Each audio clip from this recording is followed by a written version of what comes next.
ఓ తల్లిని చూస్తే అమ్మ ఆదరించేది కదా, దేవుడు కూడా ఆదరించేవాడు. దేవుని మనసు తల్లిని చూసినప్పుడు మనం అర్థం చేసుకోగలుగుతాం. తండ్రి ధైర్యపరిచేవాడు కదా. దేవుని మనసు ఒక తండ్రిని చూసినప్పుడు మనం తెలుసుకోగలుగుతాం, దేవుడు కూడా ధైర్యపరిచేవాడు. ఇలా ఎన్నో బంధాలతో మనం పోలుస్తూ దేవుడు ఎట్టివాడో సృజించబడిన వాటిని తేటగా పరిశీలన చేయటం ద్వారా మనం ఇట్టే తెలుసుకోగలుగుతాం. ప్రాముఖ్యంగా దేవుని వాక్యం తల్లితో పోల్చింది. తల్లి చాలాసార్లు ఏం చేస్తుందంటే, ఇంటికి ఎంతమంది బంధువులు వచ్చినా, ఎంతమంది చుట్టాలు వచ్చినా వాళ్ళకి పెట్టే విధానం వేరు, తన పిల్లలకు పెట్టే విధానం వేరు. తన పిల్లలకి దాచి దాచి దాచి దాచి ఇది పెద్దోడికి, ఇది చిన్నోడికి, ఇది అమ్మాయికి, ఇది అబ్బాయికి అని దాచి దాచి తన పిల్లలకు మాత్రమే ఇస్తుంది. క్రైస్తవ జనమా, యేసుక్రీస్తు రక్తంతో నువ్వు కడగబడ్డావు కదా. యేసయ్య నా దేవుడు, ఆయన నా తండ్రి, ఆయన నాకు తల్లి, నేను ఆయన బిడ్డగా బ్రతకాలని ఆశపడుతున్నానని ఆయన రక్తంతో కడగబడిన ఒక్కొక్క బిడ్డ కొరకు కొన్ని ప్రత్యేకమైన ఈవులు దేవుడు దాచిపెట్టాడు. ఇది సామూహికంగా చెప్పడానికి నేను ఇష్టపడలేదు, కానీ తల్లి చెల్లి నీకు మాత్రమే ఇవ్వటానికి, నీకు మాత్రమే ఇవ్వటానికి, నీ పిల్లలకు మాత్రమే, ఇంకెవరికి ఇవ్వాలనుకోలేదు, నీకు నీ కుటుంబానికి మాత్రమే ఇవ్వటానికి కొన్ని ఈవులను దేవుడు నీ కొరకు దాచిపెట్టి ఉంచాడు. నిశ్చయంగా ఈ పునరుద్ధానపు దినం నీ కొరకు దాచిపెట్టిన ఈవులను దైవ సన్నిధిలో నుంచి పొందుకొని మనం బయలుదేరుదుంగాక. బైబిల్లో ఒక సన్నివేశం మీకు గుర్తుకు తెస్తాను. సమూయేలు మొదటి గ్రంథం 9వ అధ్యాయం 23-24 వచనాలు. 23-24 వచనాలు నాతో కలిసి పచనకర్తతో స్వరమెత్తాలి. నేను నీ దగ్గర నుంచుమని చెప్పి నీ చేతికి ఇచ్చిన భాగమును తీసుకొని రమ్మనగా, పచనకర్త జబ్బను దాని మీదనున్న దానిని తీసుకుని వచ్చి సౌలు ఎదుట ఉంచగా, సమూయేలు సౌలుతో ఇట్లా నేను చూడుము, ఇంకోసారి అనండి, ఇంకోసారి చూడుము, మనము కలుసుకొని కాలమునకై దాచి ఉంచబడిన దానిని నీకు పెట్టి ఉన్నాను. జనులను పిలిచితినని నేను పచనకర్తతో చెప్పినప్పుడు ఇది నీ కొరకు ఉంచవలసినదని చెప్పి తిని. ఆ దినమున సౌలు సమూయేలుతో కూడా భోజనము చేశాను. ఇక తలలు పైకెత్తి నా వైపు చూస్తూ వినండి. సమూయేలు ఆ కాలంలో మంచి దైవజనుడిగా దేవుని పరిచర్య చేస్తున్న దినాలు. సౌలు తన తండ్రి గాడిదలు తప్పిపోయాయని గాడిదలను వెతుక్కుంటూ తిరుగుతూ ఉన్నాడు. అప్పటికి 3 రోజులు అవుతుంది. మరి 3 రోజుల క్రితమో వారం రోజుల క్రితమో నాకు తెలియదు, కానీ ఒక లేత దూడ వధించబడింది. ఆ లేత దూడ వధించబడి ప్రజలకు భోజనం ఏర్పాటు చేసేటప్పుడు సమూయేలు ప్రవక్తతో దేవుడు చెప్పాడు, సమూయేలు, బెన్యామీను ప్రాంతం నుంచి ఒక యవనస్తుడు మీ మీదకి వస్తాడు. ఇజ్రాయేలీలు రాజు కావాలని కోరుకుంటున్నారు కదా, ఆ యవనస్తుడిని నేను రాజుగా పట్టాభిషేకం చేయబోతున్నాను. నిన్ను కలవటానికి తానే వస్తాడు. నిన్ను కలుసుకున్న కాలంలో అతనికి శ్రేష్టమైన భోజనం నువ్వు పెట్టినట్లుగా, అదుగదుగదుగో ఆ జబ్బ మాంసం ఉందే, ఏ మాంసం? జబ్బు మాంసం కాదు తల్లి. మీరు కొత్త పదాలు, లేనిపోయిన పదాలు ప్రమాదం. తెలుగు పదాలు సరిగ్గా చెప్పకపోతే అన్యాయం అయిపోద్ది. మెడ అనండి, మేడ అనండి, ఏం తేడా ఉంది? అంతే. ఏంటి, జస్ట్ ఒక పొల్లే మెడ, జస్ట్ ఒక ఎత్తం వచ్చింది, మెడ కాస్త ఏమైపోయింది, ఈ మెడ కాస్త మేడ అయిపోయింది. జబ్బు కాదు అనండి, జబ్బ. జబ్బంటే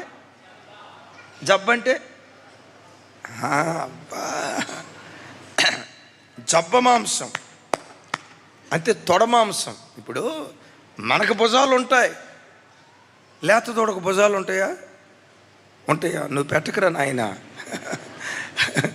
తోడకు భుజాలు ఉంటాయా? వాటికి ఉండేదంతా తొడలే. ఇదిగో బెన్యామీను ప్రాంతం నుంచి ఒక యవనస్తుడు వస్తాడు. ఆ యవనస్తుడికి మాత్రమే ఈ జబ్బ మాంసం పెట్టాలని, ఆ జబ్బ మీద కొవ్వు ఇదంతా దాచిపెట్టమని చెప్పాడు. విచిత్రం ఏంటో తెలుసా? దేవుడు ఏది చెప్తాడో అది చేస్తాడు. ఇంకా ఈ దేవుడు ఎవరో తెలుసా? ఆయన గూర్చి చెప్పటానికి నా హృదయం ఉప్పొంగుతుంది. ఆయన చెప్పిన దానికంటే ఎక్కువ చేస్తాడు. లోకంలో మనుషులు ఉంటారు, రకరకాల మాటలు చెప్తారు. నిన్ను పొలంలో పెళ్ళికి ముందు చెప్పే మాటలు, మా వాళ్ళు చెప్పే మాటలు పొలంలో పెట్టి చూసుకుంటా. పెళ్ళైన కొత్తలో మా వాడు సెల్ ఫోన్లో ఏమని ఫీడ్ చేసుకున్నాడో తెలుసా? మై హెవెన్ అని ఫీడ్ చేసుకున్నాడట. భార్య పేరు మై హెవెన్ అని ఫీడ్ చేసుకొని సంవత్సరం తర్వాత మై హెల్ అని రాసుకున్నాడంట. మారిపోద్ది. మనుషుల మాటలు చాలా తీయగా ఉంటాయి. నేను చాలాసార్లు ఈ మాట చెప్తాను. ఏలూరు ప్రాంతంలో ఒక సామెత ఉంది, మాట ముచ్చట మా ఇంటి కాడ, రేపటి భోజనం మీ ఇంటి కాడ. అంటే వీడు మాటలే చెప్తాడు కానీ దండం పెట్టడం. కొంతమంది ఉంటారు నోట్లోనే గారెలు వండుతారు అనండి. పొరపాటున వాడు వండుకున్న గారె పెట్టడం, నోట్లోనే గారెలు వండుతారు. మాటలు భలే చెప్తారు. నీవు ఆరాధించే నీ దేవుడు ఎవరో తెలుసా? ఆయన నీకు చెప్పిన దానికంటే నీ బ్రతుకులో అధికమైన కార్యాలు చేసే దేవుడు. ఆయన చెప్పేది కొంతే, నీ బ్రతుకులో చేసేది ఎంతో. హల్లెలూయా. నేను నా ప్రభు పనికి వచ్చి 24 సంవత్సరాలు అవుతుంది. ఆయన నాకు కొన్ని చెప్పాడు, కానీ ఒక మాట చెప్పమంటారా? నా దేవుడు నాతో చెప్పిన దానికంటే ఈ దీనుడి పట్ల అంతకంటే గొప్ప కార్యాలు దేవుడు జరిగించాడు. అతడు వస్తాడు, దాచిపెట్టు అన్నాడు. గాడిదలు తప్పిపోయాయని 3 రోజులు వెతికాడు. గాడిదలు దొరకల. పనివాడు అన్నాడు, ఈ పట్టణంలో ఒక దైవజనుడు ఉన్నాడు, ఆయన బహుగనుడు. ఆ దైవజనుడి దగ్గరికి వెళ్తే మనకి ఈ విషయాలు చెప్తారు అని చెప్తే 3 రోజులు గాడిదల కోసం వెతికి గాడిదలు దొరకపోయేసరికి సమూయేలు ప్రవక్తను కలవటానికి వచ్చారు. దైవజనమ, ఇశ్రాయేలీయులకు రాజుగా, మొట్టమొదటి రాజుగా సౌలుని ఎన్నుకోవటానికి కలిగిన కారణాలు ఎన్నో ఉన్నాయి. వాటిలో ఒకటి చెప్తాను. తండ్రి మాటకు విధేయుడు, నమ్మకస్తుడు. నాయనా గాడిదలు తప్పిపోయినాయి, గాడిదలు ఎక్కడున్నాయో చూసిరా, కనుక్కోనరా అని చెప్తే నేనంట సౌలు తండ్రి పేరు కీషు అనండి. కీషు బహుభాగ్యవంతుడు. ఈ భాగ్యవంతునికి పుట్టినవాడు సౌలు. తండ్రి భాగ్యవంతుడైతే కొడుకేమై ఉంటాడు? కొడుకు భాగ్యవంతుడే. ఒక మాటలో మానవ భాషలో చెప్పాలంటే కాలు ఎత్తితే కారు, కాలు దించితే కారు, సుకుమారంగా పెరిగినవాడు. ఇప్పుడు గాడిదలు తప్పిపోతే గాడిదలు వెతకటానికి ఎవరిని పంపించాడు? తన కొడుకును పంపించాడు. నేనంట ఈ కొడుకు మొట్టమొదట, డాడీ నేను వెళ్ళను, ఇంతమంది పనివాళ్ళు ఉన్నారు, పనివాళ్ళు ఎవరినో ఒకళ్ళు పంపించు.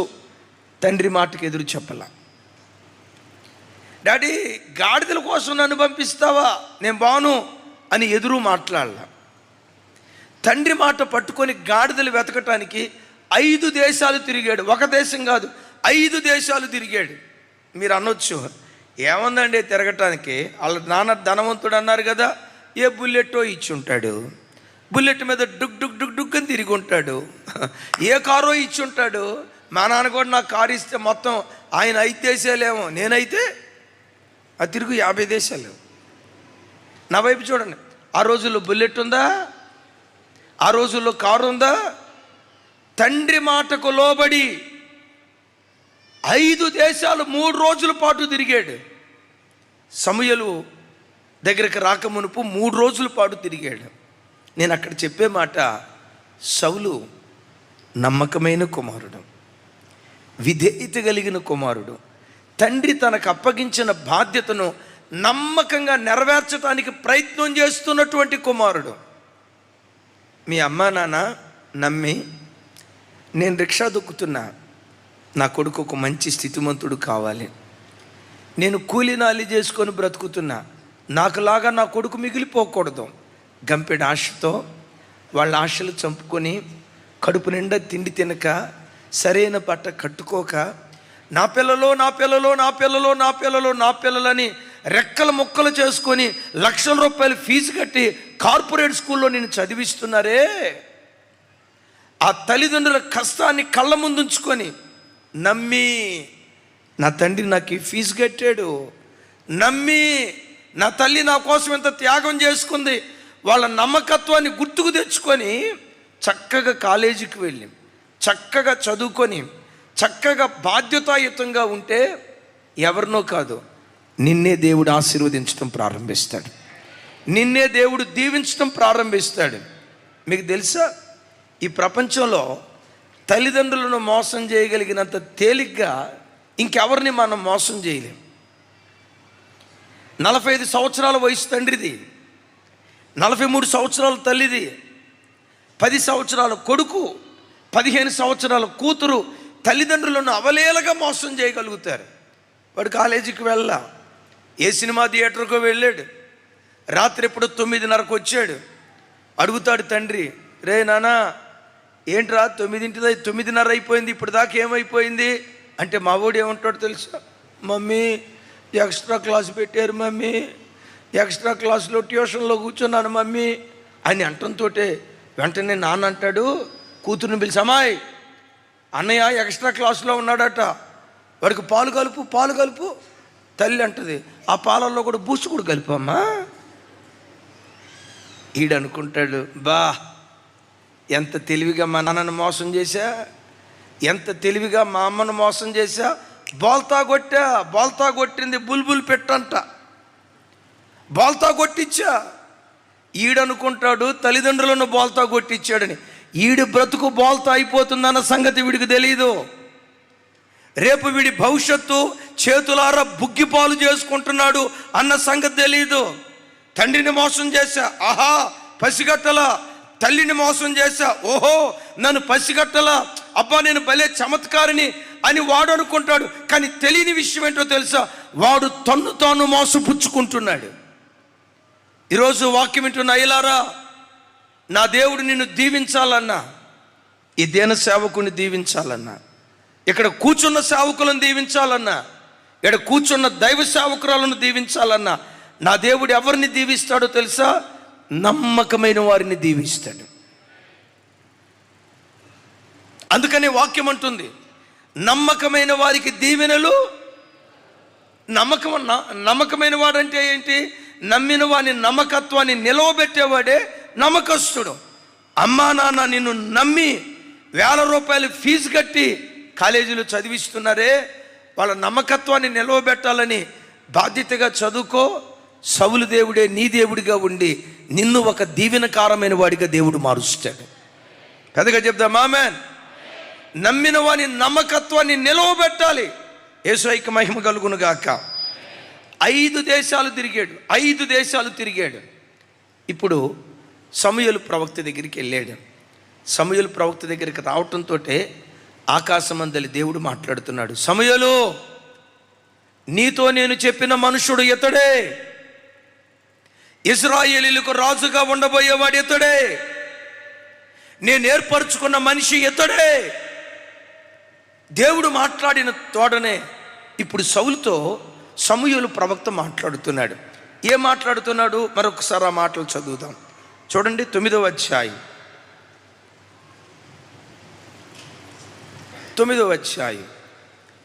23వ వచనం.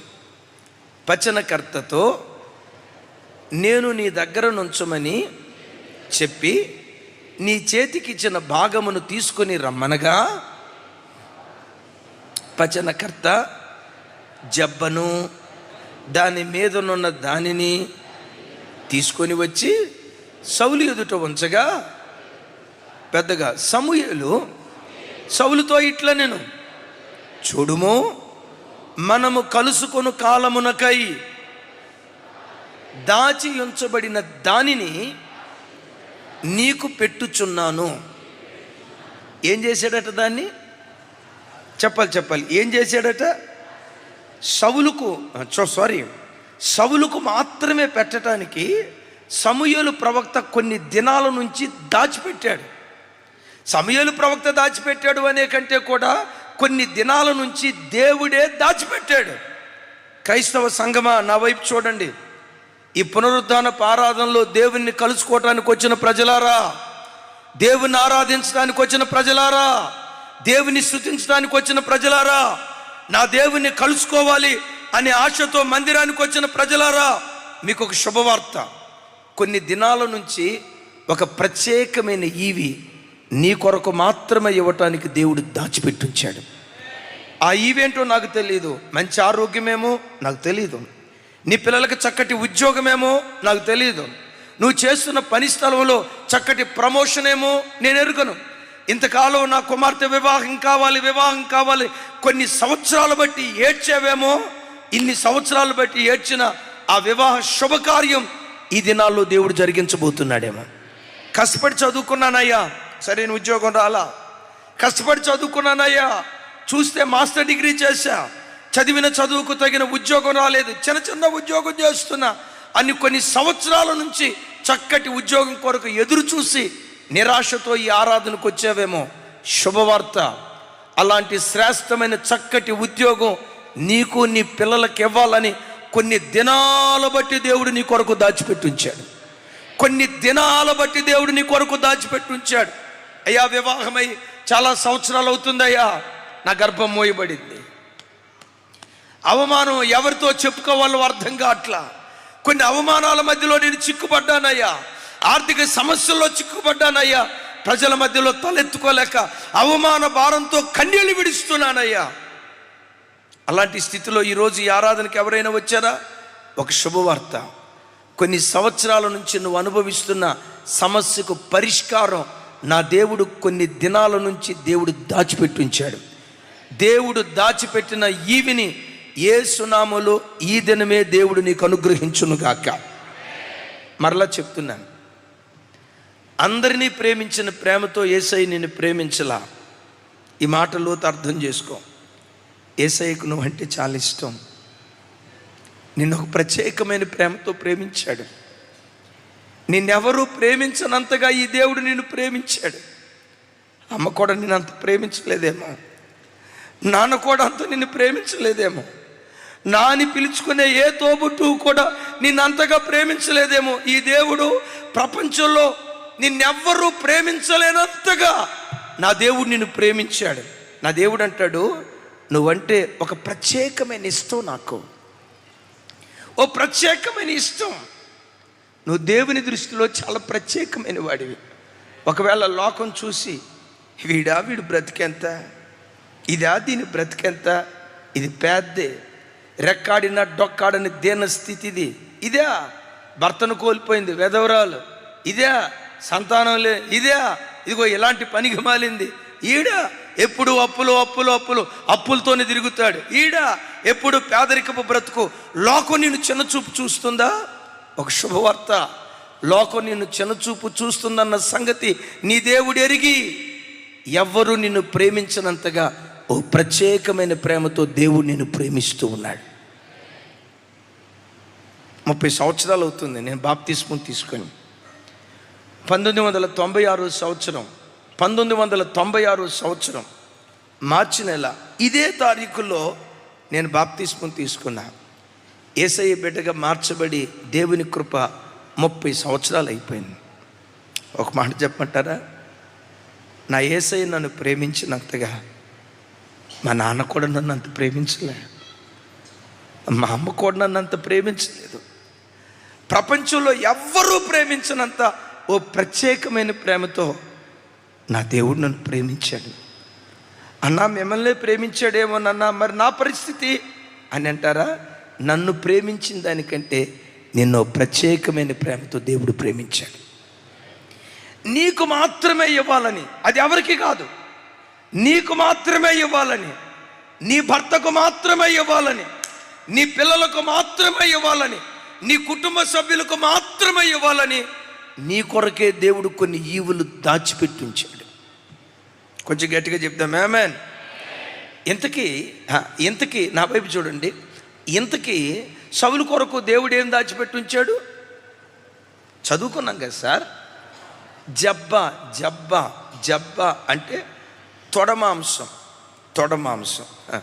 మా చిన్నతనంలో ఎప్పుడైనా మాంసం తీసుకురావటానికి దుకాణం దగ్గరికి పంపించేటప్పుడు నాన్న చెప్పేవాడు, నాన్న కంపల్సరిగా చెప్పేవాడు, రేయ్ ఆ మటన్ దుకాణం ఆయన దగ్గరికి వెళ్ళి తొడమాంసం ఇవ్వమనరా అనేవాడు. మనకు ఆ రోజుల్లో తొడమాంసానికి పొట్ట మాంసానికి పెద్ద తేడా తెలిసేది కాదు. మాంసం అనేది ఒకటి తెలుసు, తేడా తెలియదు. తింటం మాత్రం బాగానే తెలుసు, తేడా తెలిసేది కాదు. మనోడు మాట్లాడతానే అదేదో తొడ, ఇదిగో చూడరా మీ నాన్నకు చెప్పు, తొడదే కోసానని చెప్పు అని ఒక కండ కోసేవాడు.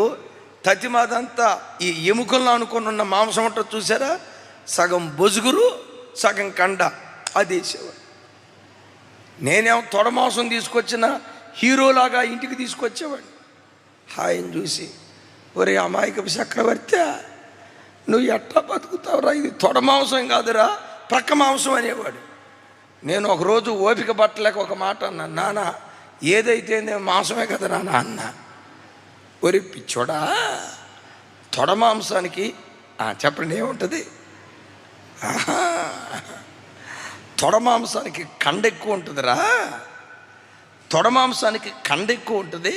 వాటి వివరాలు చెప్పిన తర్వాత అర్థమైంది. ఇజ్రాయేలు దేశంలో ఒక వ్యక్తికి తొడ మాంసం పెట్టడం అనేది గౌరవానికి సూచన, ఘనతకు సూచన. గాడిదలు కాసుకునే సౌలుకు ఎంతటి గౌరవాన్ని దాచిపెట్టాడో తెలుసా? ఇజ్రాయేలు దేశానికే మొట్టమొదటి రాజుగా ఊరేగించబడి అంత గౌరవాన్ని దేవుడు దాచిపెట్టించాడు. విన్నారు ఇక్కడ? ఆ ఘనత గతంలో ఎవ్వరికీ ఇవ్వలా. అగైన్ ఈ మాట వినండి, ఈ ఘనత ఇశ్రాయేలీల వంశావళిలో గతంలో ఎవ్వరికీ ఇవ్వలా. గతంలో ఏ ఇశ్రాయేలుడికి ఇవ్వని ఘనత సౌలు కొరకు దాచిపెట్టాడు. నా మాట నమ్ముతారా? విశ్వసించండి. మీ తల్లి వంశంలో, మీ తండ్రి వంశంలో, మీ పూర్వీకుల వంశంలో ఎవ్వరికి గతంలో ఇవ్వని ఘనత నీకివ్వాలని నీ కొరకే దేవుడు దాచిపెట్టించాడు. అది నీ తండ్రి అనుభవించలా, అది నీ తల్లి అనుభవించలా, తల్లిదండ్రులు అనుభవించకపోవటమే కాదు, పూర్వపు వంశవృక్షంలో ఇజ్రాయేలీల 430 సంవత్సరాల న్యాయాధిపతుల చరిత్రలో, అసలు అబ్రహాము కాలం మొదలుకొని సుమారుగా 1000 సంవత్సరాల చరిత్రలో ఇజ్రాయేలీల చరిత్రలో రాజులు లేరు. నేనంట 1000 సంవత్సరాల చరిత్రలో ఎవరు రాజులు కాకపోతే ఎవ్వరికి ఇవ్వని రాజరికం సౌలు కొరకు దేవుడు దాచిపెట్టాడు. నమ్ముతారా ఈ మాట? నీ పూర్వీకుల్లో ఎవ్వరికి గతంలో ఇవ్వని ఆశీర్వాదం నీ కొరకు దేవుడు దాచిపెట్టాడు. అది నీకు మాత్రమే ఇవ్వాలని విశ్వసించండి.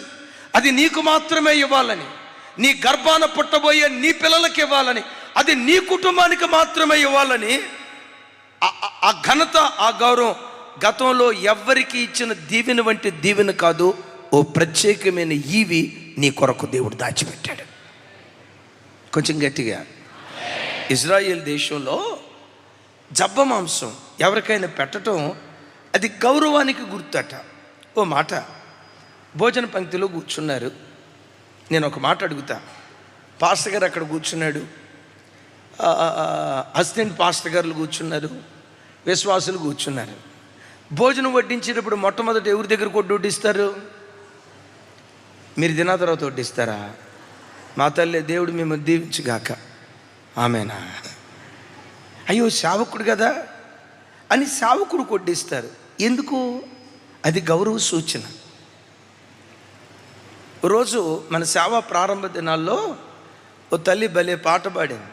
పంచదార శిలకల కన్నా యేసునామం మధురు మధురు అని భలే పాట పాడింది. ఓ రోజు అమ్మ ఇంటికి రండి భోజనానికని, అమ్మ మిమ్మల్ని పిలిచినట్టే పిలిచాం. సేవకురాలు ఏం చేసిందంటే భోజనం వడ్డించేటప్పుడు ఆ పెద్దావిడికి అన్నం పెట్టి ఆ తర్వాత నాకు పెట్టబోయింది. ఆ పెద్దావిడికి పెట్టేటప్పుడు ఏముందో తెలుసా? హాయ్, ఆరుకు పెట్టకుండా నాకు పెడతారేంటండి అంది. నాకు అర్థం కాల ఆ మాట. హాయ్, ఆరుకు పెట్టకుండా నాకు పెడతారేంటండి అన్ను, ముందు ఆరుకు పెట్టాలండి, మన ఇంటికి దీపం పెద్దయ్య గారే కదండి అని నా వైపు చూపిస్తుంది. 70, నేను 27. ఆమె 70, నేను 27. నన్ను చూపించి అంటది, హాయ్, ఆరుకు పెట్టకుండా నాకు పెడతారేంటండి, ఆరు దీపం వంటి వాళ్ళండి, హాయ్ ఆరుకు పెట్టండి అని అంది. ఆరుకు పెట్టండి అందా, ఆరుకు పెట్టండి అందా నాకు అర్థం కాల. సరే వినండి, నేను అన్నా, అమ్మ ఎవరికి పెడితే ఏమైంది? అప్పుడు ఆ తల్లి ఏమందో తెలుసా? అయ్యా, ఇంటి యజమానుడికి ముందు పెట్టడం అది గౌరవ సూచన, గౌరవ సూచన. ఒకళ్ళు కూడా ఆమె చెప్పలే. నిజమే, ఒకప్పుడు ఉండే పద్ధతులు ఇప్పుడు లేవులేరా తల్లి. భర్త తిన్న తర్వాతే ఆ తర్వాత తినేవాళ్ళు అక్కోళ్ళు. భర్త తిన్నంతసేపు ఆ రోజులు అక్కోళ్ళు ఏం చేసేవాళ్ళు తెలుసా?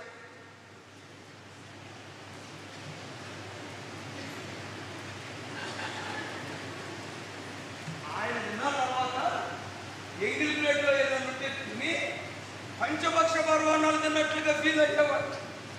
ఇప్పుడు అట్లా ఏం లేదు, నీకు నువ్వు పెట్టుకోవాలి. అది అద్భుతమైన కృప ఈ కాలానికి. ఇంకా అవసరమైతే నా ప్లేట్ నువ్వు కూడా గడుగు. అంత గొప్ప కృప ఉందమ్మా మీకు. ఆ దేవుడు మేము దీవించుగాక. ఆమేనా? ఓ తల్లే, రేపు వండి పెట్టమంటావు కూడా. సరే, వండుకుంటే తప్పే ఉంది, భార్య భర్తలు అన్న తర్వాత ఏక శరీరం. సరే, యేసయ్యకి మహిమ కలుగును గాక. విన్నారు ఈ మాట? ఈ తొడభాగం ఇవ్వటం దేనికి గుర్తు అంటే గౌరవ సూచనకు గుర్తు. వినండి వినండి. అయితే పాత నిబంధనలో మీకు ఒక విషయం చెప్తాను. ఎప్పుడైనా తొడభాగం పాత నిబంధనలో ఎవరికి ఇచ్చారంటే యాజకుడికి ఇచ్చారు. జస్ట్ రెఫరెన్స్ గుర్తుకు తెస్తాను. లేవియాకాండం 7వ అధ్యాయం 32వ వచనం.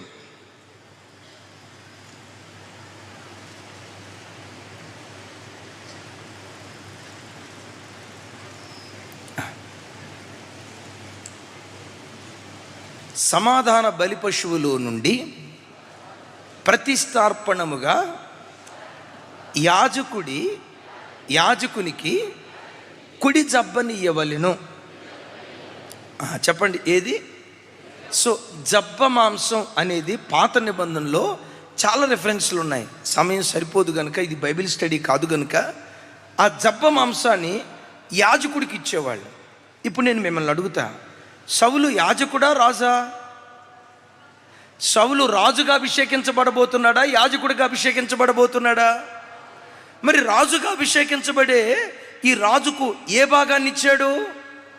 యాజకుని భాగం. యాజకుడికి ఏది చెందిందో యాజకుడి భాగాన్ని సౌలుకి ఇవ్వటం సమూయేలు ప్రవక్త ప్రారంభించాడు. బాగా వినండి. ఆ జబ్బ మాంసం గౌరవానికి గుర్తని చెప్పే కదా. గతంలో ఎవరికి ఇవ్వని గౌరవాన్ని దేవుడు దాచి సౌలుకి ఇచ్చాడు. గతంలో ఎవరికి ఇవ్వని రాణితత్వాన్ని దాచి ఎస్తేరుకి ఇచ్చాడు. యెషయా గోత్రంలో ఎవరికి ఇవ్వని రాజసాన్ని దాచి దావీదుకి ఇచ్చాడు. ఎవరికి ఇవ్వని లోకరక్షణ కార్యం తన ప్రియ కుమారుడు యేసుక్రీస్తు వారికి దాచి ఆ దేవుడు అనుగ్రహించాడు. వాళ్ళకిచ్చిన దేవుడే, విశ్వసించండి, నీ కొరకు మాత్రమే కొన్ని ఈవులు దాచుంచాడు ఆయన. తగిన కాలమందు దేవుడు వాటిని బయటకు తీసుకొస్తాడు. తగిన కాలమందు దేవుడు వాటిని బయటకు తీసుకొస్తాడు. అయ్యా, ఈ ప్రసంగాలు చాలా విన్నానయ్యా, నాకు ఈ రోజు వరకు ఏ ఈవి ఇవ్వలేదయ్యా, నేనేది పొందుకోలేదయ్యా. ఓ నిస్సహాయత, నిస్పృహత, కృంగుదల ఈ వాక్యం వింటున్న మీలో ఎవరిలోనైనా ఏలుబడి చేస్తా ఉందా? దాచున్నాడనేది వాస్తవం. తగిన కాలమందు బయట పెడతాడు అనేది అంతకంటే వాస్తవం.